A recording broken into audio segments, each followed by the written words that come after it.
Bismillahirrahmanirrahim. Assalamualaikum warahmatullahi wabarakatuh. Waalaikumsalam warahmatullahi wabarakatuh. Alhamdulillahirabbil alamin. Allahumma shalli ala Muhammad wa ala ali Muhammad. Baiklah, sahabat SD Islam Azhara, kembali kita berjumpa di Bincang Cerdas bersama sahabat Azhara. Alhamdulillah pada pagi hari ini telah hadir di Studio Podcast SD Islam Azhara bersama Bapak Dr. Andes I Gede Mendera, Master Teknik. Beliau merupakan salah satu tim pengembang kurikulum Direktorat SMA Kemendikbud-Ristek.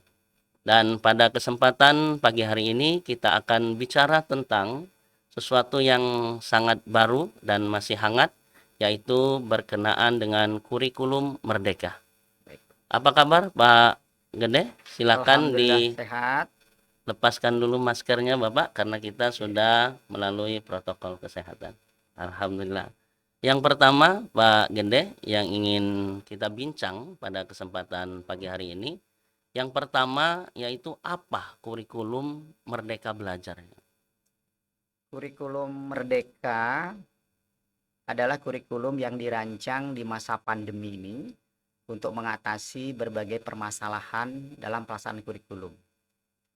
Kurikulum Merdeka memberikan keleluasaan kepada satuan pendidikan di dalam pengembangan, di dalam merancang pembelajaran yang lebih bersifat fleksibel. Kurikulum Merdeka mengakomodir kegiatan intrakurikuler dan kegiatan proyek penguatan profil pelajar Pancasila. Kurikulum Merdeka memberikan ruang bagi sekolah untuk mengembangkan kreativitas dalam pelaksanaan kurikulum, sehingga satu sekolah dengan sekolah lain bisa saja dalam pelaksanaannya berbeda meskipun menuju pada capaian pembelajaran yang sama. Oke, kalau begitu Bapak Gede, kurikulum Merdeka Belajar kita juga sudah mendengar sebelum-sebelumnya ada kurikulum berbasis kompetensi, Ya. ada kurikulum satuan pendidikan yang kita kenal dengan KTSP, ada kurikulum K13, Ya. dan pada episode ke-15 ini Kemendikbudristek itu meluncurkan yang namanya kurikulum Merdeka Belajar ya Pak ya. Sebenarnya apa Pak keunggulan kurikulum Merdeka Belajar apabila dibandingkan dengan seperti kurikulum berbasis satuan pendidikan atau KTSP? Baik, saya luruskan sedikit. Kurikulumnya namanya kurikulum Merdeka. Ya, jadi episode Merdeka Belajar yang ke-15 itu telah dicanangkanlah kurikulum Merdeka. Keunggulan dari kurikulum Merdeka ini yang pertama adalah lebih sederhana, tetapi mendalam, sehingga siswa akan lebih fokus di dalam mempelajari materi-materi yang sifatnya adalah esensial dan kontekstual. Kemudian yang kedua, keunggulan yang kedua adalah lebih merdeka. Peserta didik untuk SMA khususnya itu tidak ada lagi istilah peminatan penjurusan. Kemudian dia memilih mata pelajaran sesuai dengan minat dan bakatnya.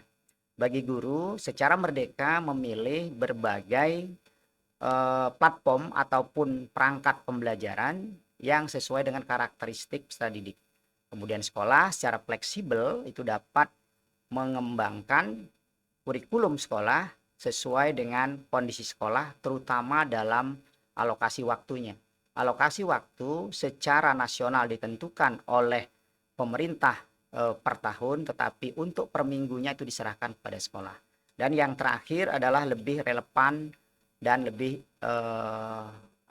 lebih sesuai dengan kebutuhan siswa, karena pembelajaran dengan memberikan penguatan proyek profil pelajar Pancasila melalui pendekatan proyek ini memberikan kesempatan pada siswa untuk mengeksplor potensi-potensi berkaitan dengan isu-isu kekinian seperti masalah lingkungan, masalah sosial, masalah kesehatan, dan juga masalah demokrasi, sehingga siswa di samping dia belajar secara ilmu pengetahuan dalam kaitan konsep, dia bisa menerapkan dalam hal praktis. Itu kelebihannya.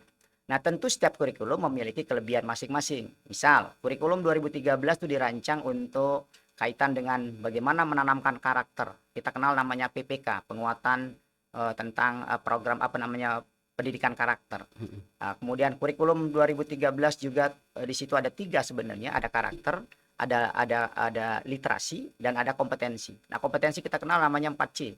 Kompetensi yang diharapkan dimiliki oleh siswa sesuai dengan kecakapan abad 21, berpikir kritis, berpikir kreatif, berkolaborasi dan berkomunikasi. Nah, kurikulum darurat kelebihannya ada apa? Di situ ada namanya asesmen diagnostik. Jadi guru diberikan kesempatan untuk melakukan asesmen untuk mengetahui bagaimana kondisi siswa. Asesmennya baik asesmen diagnostik non kognitif maupun asesmen diagnostik kognitif, sehingga sekolah ataupun guru bisa memetakan bagaimana kondisi siswa tersebut untuk merancang pembelajaran. Kemudian kurikulumnya lebih sederhana karena materi-materi yang diprioritaskan adalah yang esensial saja. Saya kira itu mungkin perbandingan dari ketiganya. Oh, kalau begitu berarti Pak Gede, tadi saya menyimak dengan seksama apa yang Bapak sampaikan. Kurikulum Merdeka adalah kurikulum yang eh, mengembangkan potensi siswa dan sesuai dengan kebutuhan siswa, Ya, sehingga pembelajaran itu lebih bermakna dan lebih menyenangkan. betul. Sekarang bagaimana betul Pak untuk mengimplementasikan kurikulum Merdeka pada level tingkat sekolah dasar? Pada implementasinya kurikulum ini secara fleksibel juga pemerintah memberikan opsi bagi sekolah yang sudah memiliki kesiapan secara penuh dari SDM dapat melaksanakan secara utuh kurikulum Merdeka. Bagi sekolah yang belum siap itu dapat mencoba dulu dengan menggunakan pendekatan kurikulum Merdeka, tetapi secara konten itu menggunakan kurikulum 2013. Nah, bagaimana sekolah yang ingin melaksanakan kurikulum itu sekolah itu mempelajari dulu materi-materi berkaitan dengan kurikulum Merdeka. Kemudian nanti setelah sudah mempelajari, ya nanti merasa sudah cukup paham, nanti mengisi formulir pendaftaran dan ada survei singkat. Dari situ maka akan ada 2 skema. Apabila sekolah itu sudah menguasai, maka sekolah ini dapat mengadopsi dari pelaksanaan kurikulum. Artinya dia terdaftar secara resmi. Tapi bagi sekolah yang belum menguasai, artinya baru paham sebagian, dia sifatnya melaksanakan secara parsial di tahun awal, maka tahun kedua baru dia akan melaksanakan secara penuh. Artinya ini betul-betul diserahkan pada sekolah. Kurikulum Merdeka itu dapat diterapkan oleh semua sekolah. Kata kuncinya hanya satu, yaitu kepala sekolahnya berminat untuk memperbaiki kualitas pembelajaran, tentu didukung oleh para guru. Itu mungkin. Oke, terima kasih Pak Gede atas bincang-bincang kita pada pagi hari ini. Demikianlah pemirsa bincang kita di podcast Bincang Cerdas bersama Sahabat Az-Zahra pada episode kali ini. Mudah-mudahan dapat memberikan dampak yang lebih baik dan positif terhadap pendidikan Republik Indonesia, terkhusus bagi kita semua warga Satuan Pendidikan SD Islam Az-Zahra.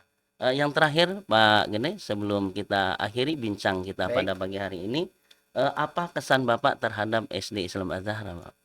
SD Islam Az-Zahra adalah salah satu sekolah yang ada di Kota Palembang, sekolah yang menerapkan IPTEK dan INTAK, memiliki karakter yang bagus.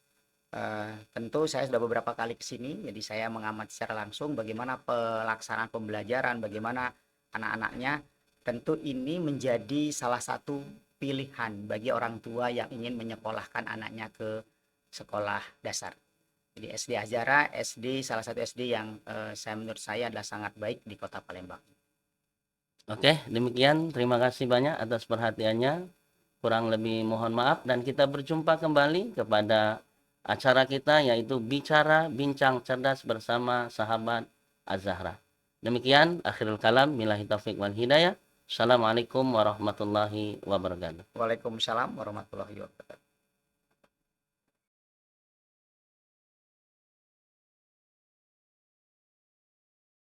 Sahabat Az-Zahra, alhamdulillah tadi kita sudah menyimak bersama-sama tentang bincang kurikulum Merdeka. Kali ini kita ada kuis, tulis jawabannya di kolom YouTube SD Islam Az-Zahra. Pertanyaannya, apa kurikulum Merdeka? Terima kasih, selamat menjawab. dan selamat menanti Door Prize